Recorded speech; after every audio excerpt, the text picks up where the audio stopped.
Magandang hapon po sa ating lahat. So today is December 14, 2025. Let us learn about the story of Jonah. In the book of Jonah chapter 1 and 2, tungkol po ito sa grace of God. Yung book of Jonah is about the grace of God in Nineveh to the Ninevites. Tapos si Jonah po, isang alagad ng Diyos, man of God, ay inuutosan ni God na mag-preach sa mga taga Nineveh. So, this is the part 1. We're gonna discuss Jonah chapter 1 and 2. Let us read chapter 1 verse 1. Now the word of the Lord came unto Jonah the son of Amittai, saying, verse 2, Arise, go to Nineveh, that great city, and cry against it, for their wickedness is come up before me. So, kinausap ni Lord si Jonah na pumunta siya sa Nineveh. Isa itong dakilang syudad. At punong-puno sila ng kasamaan. Ng mga tao sa Nineveh, kumagawa sila ng masasama, evil things, evil deeds, which is against the law of the Lord. So gusto ni Lord na mag-preach si Jonah sa Nineveh. Verse 3. But Jonah rose up to flee unto Tarshish from the presence of the Lord, and went down to Joppa, and he found a ship going to Tarshish. So he paid the fare thereof, and went down into it to go with them unto Tarshish from the presence of the Lord. So, ano po yung makikita natin dito sa verse 3? There is disobedience. Si Jonah nag-disobey sa sabilin ni Lord sa kanya, na imbis na pumunta siya sa Nineveh, iba yung pinuntahan niya. Pupunta siya sa Tarshish. Sa Nineveh is east part, pero siya pupunta sa Tarshish, which is west. Magkaibang direksyon, malayo kung saan siya dapat na pumunta. Yung malayo kung saan sinabi ni Lord na pumunta siya. He wanted to flee. Tatakasan niya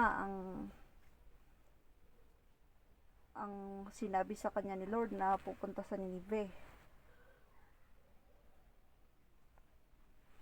So, ang gusto niya ay pumunta sa Tarshish. Bakit kaya, no? Malalaman po natin yan on the part 2 sa next week. Dun sa chapter 3 and 4 kung bakit ayaw ni Jonah na pumunta sa Nineveh. Pero yung isa sa rason kung ayaw niya ay dito nabanggit sa verse 2 na full of wickedness yung place na yun. Punong-puno ng kasamaan, masasama sila. Yun kaya. At tapos ang Nineveh ay kalaban ng Israel.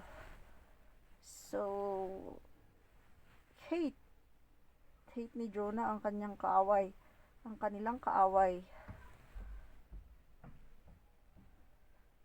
Pero sabi sa Bible, di ba? In Matthew chapter 5 verse 44, but I tell you, love your enemies and pray for those who persecute you. So napakabuti ng Diyos sa Nineveh, kasi kahit masama sila, may awa ang Diyos. May habag siya sa mga tao sa Nineveh. Verse 4, But the Lord sent out a great wind into the sea, and there was a mighty tempest in the sea, so that the ship was like to be broken. So dun sa ship na sinakyan ni Jonah,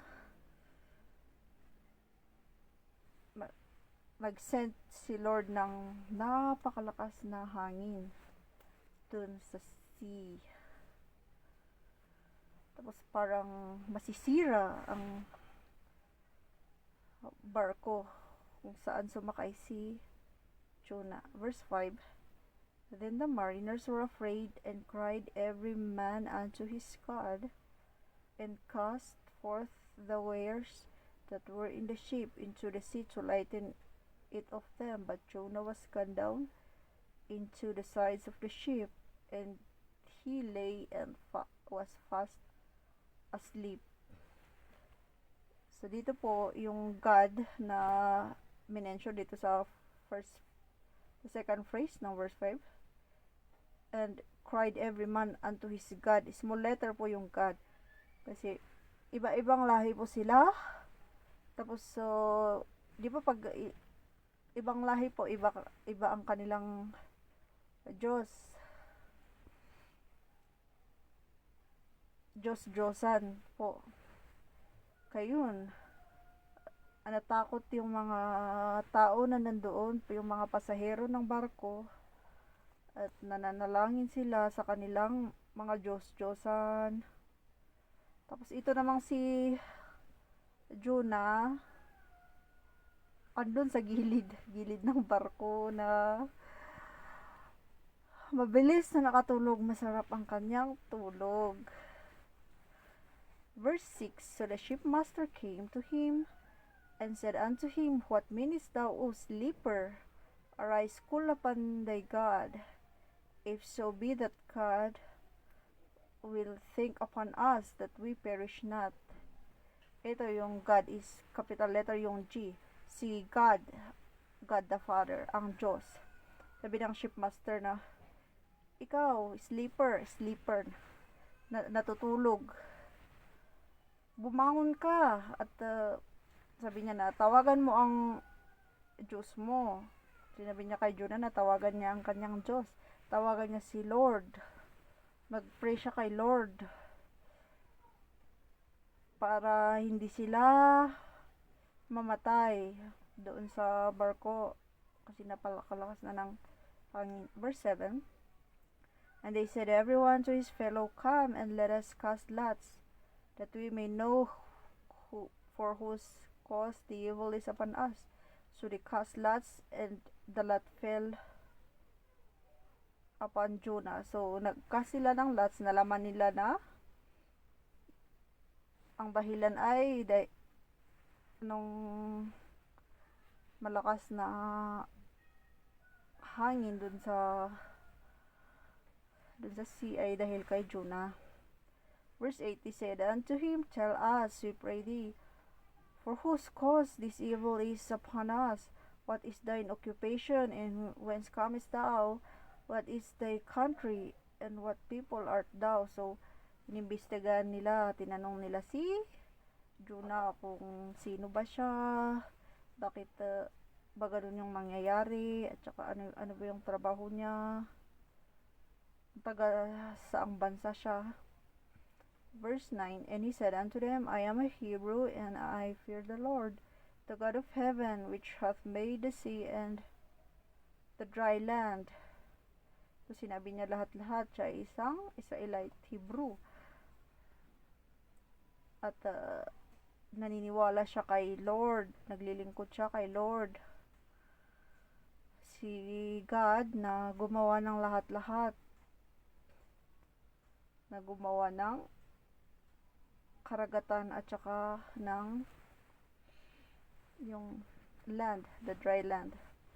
Verse 10, Then were the men exceedingly afraid, and said unto him, Why hast thou done this? For the men knew that he fled from the presence of the Lord, because he had told them. Tinanong nila kung bakit nila yun ginawa. Kasi sinabi ni Jonah yung kanyang kwento. Kung ano yung nangyari sa kanya, ang kanyang ginawa. Tapos takot na takot yung mga tao na nandoon. Verse 11, Then said they unto him, What shall we do unto thee, that the sea may become unto us? For the sea wrote was tempestuous. Tinanong nila si Jonah kung ano ba yung gagawin nila para tumigil yung malakas na hangin at alon sa karagatan. Verse 12, And he said unto them, Take me up and cast me forth into the sea. So shall the sea become unto you, for I know that for my sake this great tempest is upon you. So sinabi ni Jonah na itapon siya sa karagatan, itapon siya doon sa tubig para tumigil na yung malakas na hangin at alon. Verse 13, Nevertheless the men rowed hard to bring it to the land, but they would not, for the sea wrote and was tempestuous against them. So ano po yung makikita natin dito? Yung pagiging makatao, pagiging mabuting tao yung mga kasama niya. Kahit iba man yung kanilang relihiyon or iba yung kanilang lahi, race, iba yung iba may Diyos-Diyosan, ganon. Pero makikita dito na there is concern in their hearts, kasi sabi ni Jonah na itapon na lang siya sa karagatan, pero ginawa nila, gusto nila itong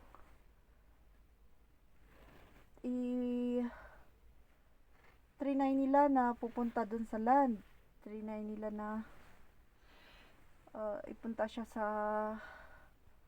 land, ipagilid yung barko para safe siya na pupunta sa lupa from the sea.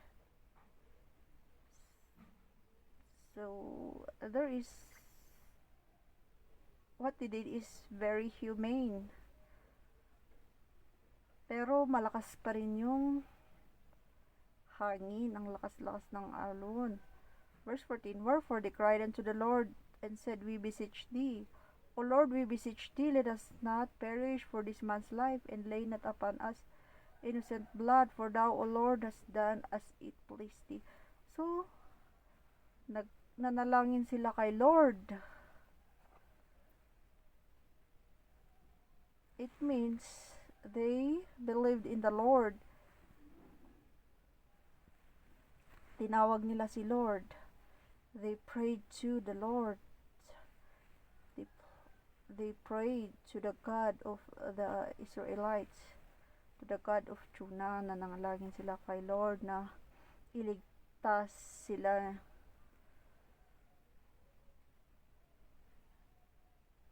Para hindi sila mapahamak, para hindi sila mamatay.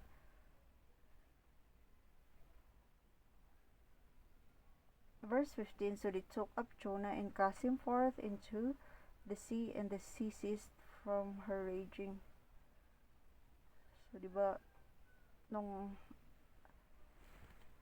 dito, makikita natin na, nung tinapon nila si Jonah dun sa sea, tumigil na yung malakas na alon, yung parang galit na makaragatan, yung tubig tsaka yung hangin nag-stop. It became calm. Naging kalmado na yung sea nung wala na si Jonah sa barko. Verse 16, Then the men feared the Lord exceedingly, and offered a sacrifice unto the Lord, and made vows.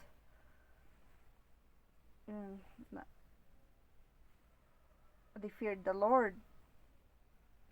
Tapos nag-offer pa sila ng sacrifice for the Lord.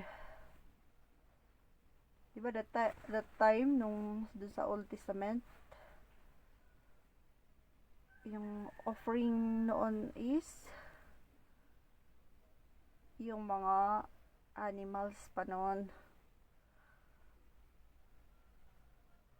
sacrifice unto the Lord and made vows. Verse 17, now the Lord had prepared a great fish to swallow Jonah, and Jonah was in the belly of the fish 3 days and 3 nights. So, may inihanda si Lord na napakalaking isda para iswallow si Jonah. So that very big or great fish swallowed Jonah. Tapos si Jonah nasa tiyan ng fish ng 3 araw at 3 gabi. So ano po yung matututunan natin dito sa chapter 1?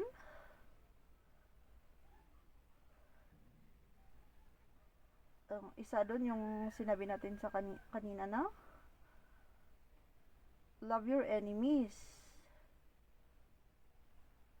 na sabi sa Bible, mahalin natin ang ating mga kaaway. Yung Nineveh, kaaway ng Israel. So ayaw ni Jonah na pumunta doon sa Nineveh kasi kaaway nila yung Israel. Makikita natin dito. Madidiscuss natin next Sunday dito sa chapter 3 and 4. Kung bakit ayaw ni Jonah na pumunta doon. Ano pa yung nagawa ni Jonah? He disobeyed the Lord. Ano yung lesson nun? Ang lesson ay may consequence yung disobedience kay Lord. Gaya nito sa last verse or sa verses 17 ng chapter 1. Yung napakalaking fish, it swallowed Jonah. Ano pa yung consequence? Diba yung ship, ito was nearly broken, muntik nang masira, nadamay pa yung mga kasama niya sa ship na iba't ibang lahi because of his disobedience, dahil sa yung malakas yung wind in the sea. Yun. So, yung disobedience po natin kay Lord, there is a consequence.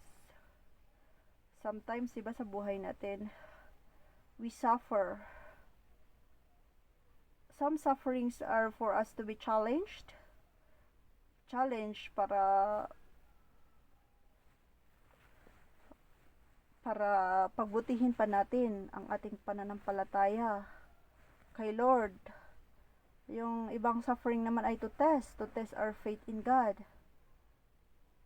Tapos so dito naman yung suffering ni Jonah from the ship dun sa sea, tapos sa belly ng napakalaking fish. It is the consequence of his disobedience. So minsan baka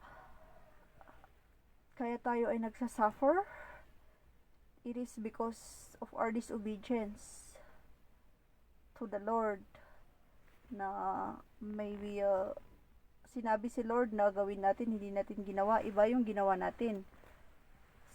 Si Jonah, sinabihan ng Diyos na mag-minister, mag-preach dun sa Nineveh, pero iba yung pinuntahan niya, malayong malayo sa Nineveh, dun sa Tarshish, ibang direksyon. Kung sa Nineveh east, pumunta siya sa Tarshish, ibang direksyon, sa west. So let us be more obedient. Let us be obedient to the Lord. Sabi din sa Bible na obedience is better than sacrifice. Doon sa 1 Samuel chapter 15 verse 22 at saka Proverbs 21 verse 3. Ang obedience kasi ay it is manifestation of our love to God. So, obedience is better than sacrifice. So, mas mabuti na mag-obey tayo kay Lord. Obedience is better than any kind of sacrifices. Was not all na ministry ay will ni Lord. Parang ito, gusto ni Jonah na mag-ministry sa Tarshish, pero yung will ni Lord ay sa Ninive, doon sa mga wicked na people. Maraming masasamang tao sa Ninive. Doon yung will ni Lord na pupuntahan ni Jonah. So, in our life din, di ba? Sometimes we are very strong-willed na yung gusto natin, gawin natin, ganun-ganun. Hindi natin kinoconsult si Lord. Pero, if we consult the Lord in our decision, ang dami palang mga bagay na nagawa natin na hindi will ni Lord. Pag i-consult po na natin si Lord, mas magaguide tayo. Iga-guide tayo ni Lord sa kung anong dapat gawin. So, kung ano man in every decision, we must ask the Lord for His guidance. Kung ano ba yung will niya, kung gagawin ba natin to or hindi, pupunta ba tayo sa isang lugar na ganito specifically or hindi. Let us ask the Lord.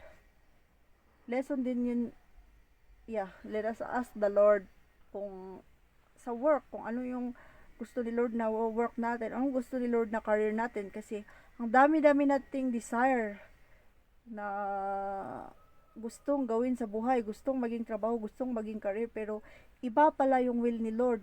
Pinipilit natin gawin yung will natin, pero we suffer. Kasi hindi pala yun para sa atin. Kahit anong try natin, hindi tayo nagsasucceed sa isang bagay kasi that is not the will of the Lord. Na-experience ko din po yan sa aking buhay. Na may gusto akong career and I put a lot of effort, a lot of years in that. Na akala ko ay yun yung kagustuhan ko. Pero something happened and I realized that it is not the Lord's will. Kaya pala kahit anong effort ko, nadidelay. Sometimes yung delay ay it is because it is not for us. It is not God's will. The Lord wants to protect us from that. Kaya nadidelay or hindi nangyayari. Kahit anong effort natin, kahit sa tingin natin ay kaya nating i-reach yung isang bagay, i-reach yung isang goal, i-reach yung isang dream natin, dream career, dream work, if it is not for us, if it is not the Lord's will, hindi pa rin mangyayari. Kung para sa atin naman, kung will ni Lord, kahit anong iwas mo, parang dito, iniwasan ni Jonah, he escaped, gusto niyang mag-escape, gusto niyang mag-flee from the Lord, sa kung ano yung sinabi sa kanya ni Lord. Diba yung ginawa niya? Pero we cannot escape what the Lord wants for us, what the Lord will in our life. So malalaman natin kung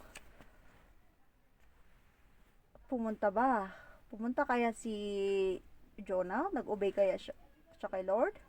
So, it is your assignment to read chapter 3 and 4 of Jonah. Doon malalaman nyo po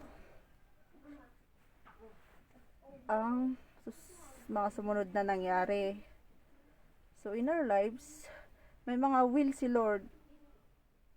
May gusto si Lord na para sa atin na kahit hindi tayo masyadong maghirap para abutin yun, kusang ibibigay ni Lord. Gaya nga nung sabi ko na experience ko, na yung pinipilit ko yung will ko, it's not the Lord's will. I just discovered last year, and this year it's not the Lord's will.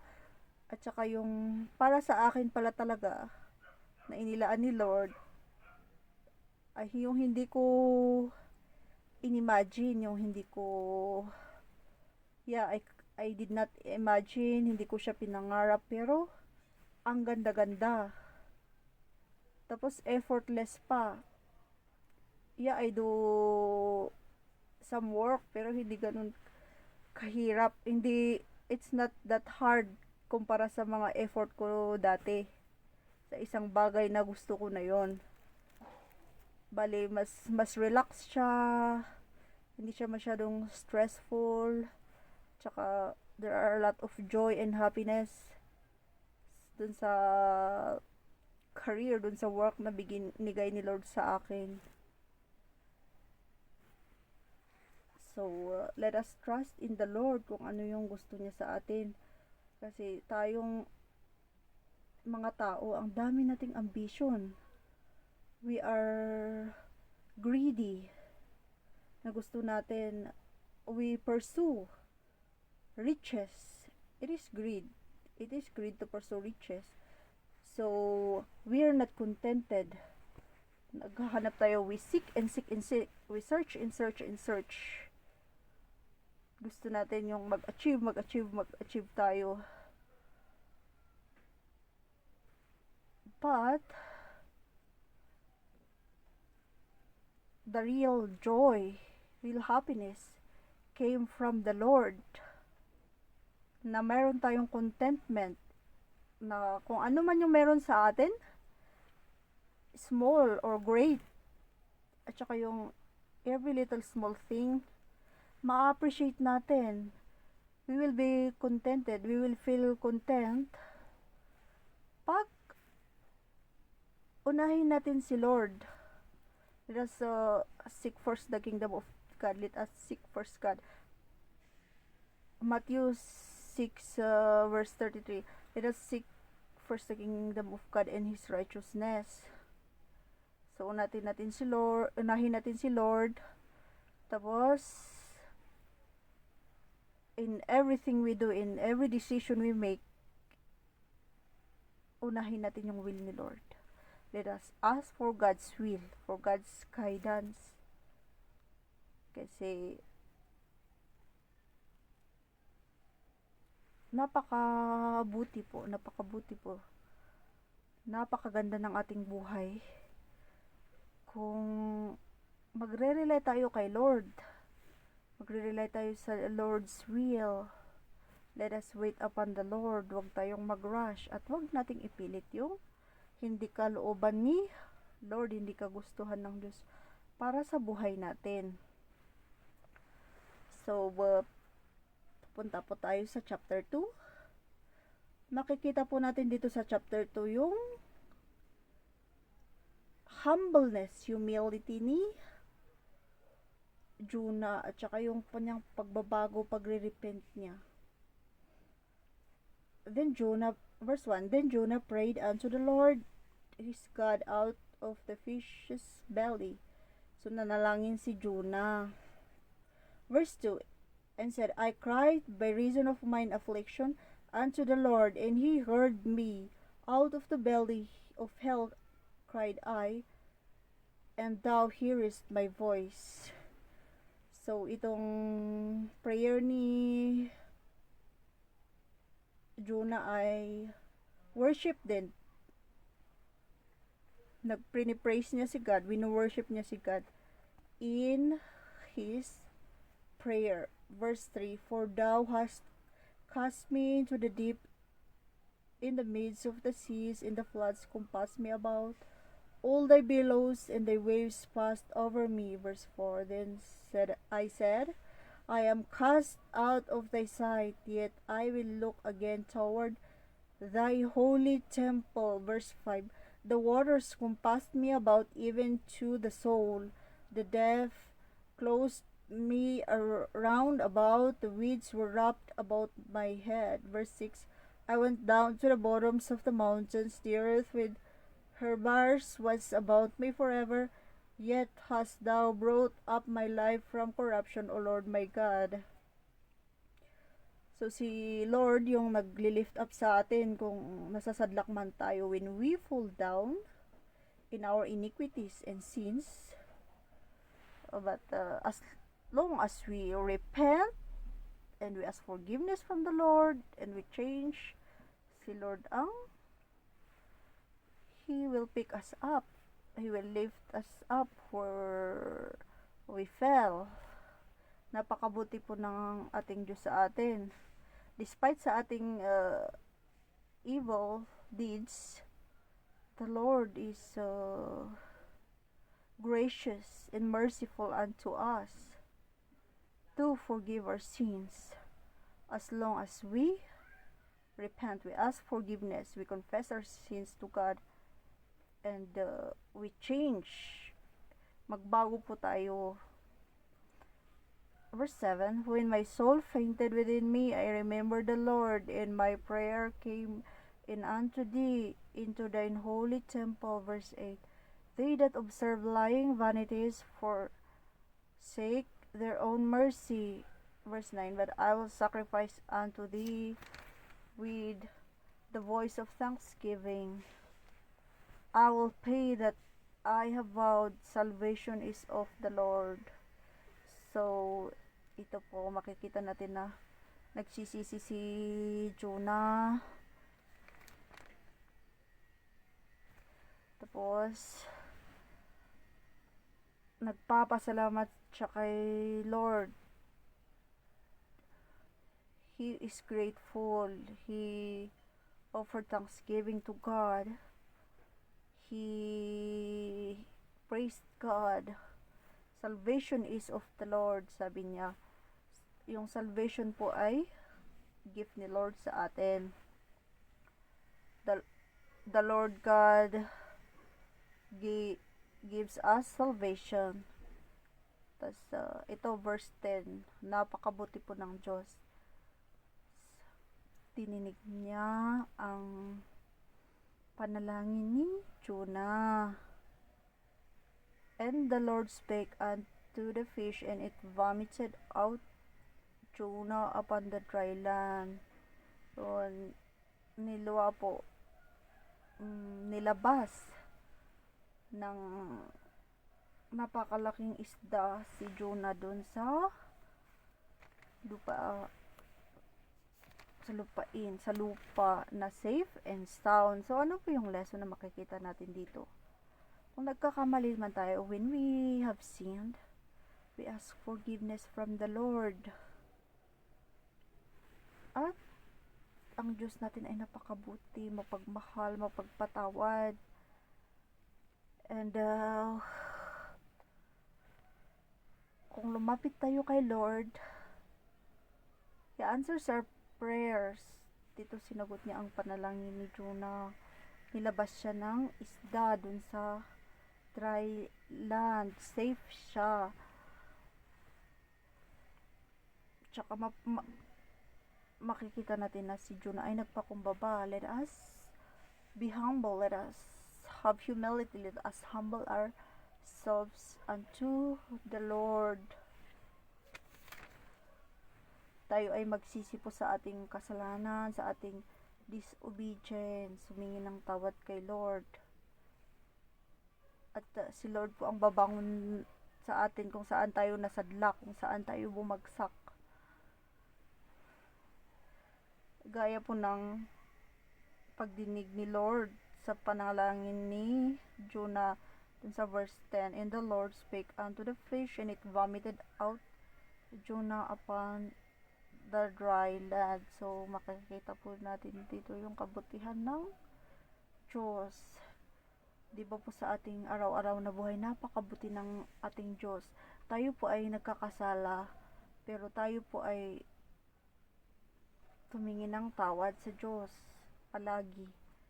And in our daily lives, our breath is, and our life is already a huge, a very big miracle that God is giving to us every day.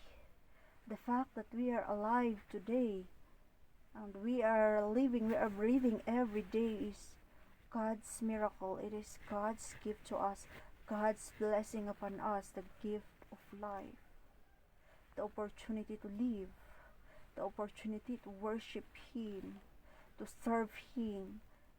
Napakalaki pong blessing. So, let us obey the Lord. Kung tayo nagkamali po, tayo po ay magsisi at tumingin ng tawad kay Lord. At purihin po natin siya. Let us pray to Him always. Ayan po, at i-discuss po natin yung verse 3 and 4 sa susunod na linggo. Maraming salamat po sa pakikinig, and to God be all the glory. God bless our day.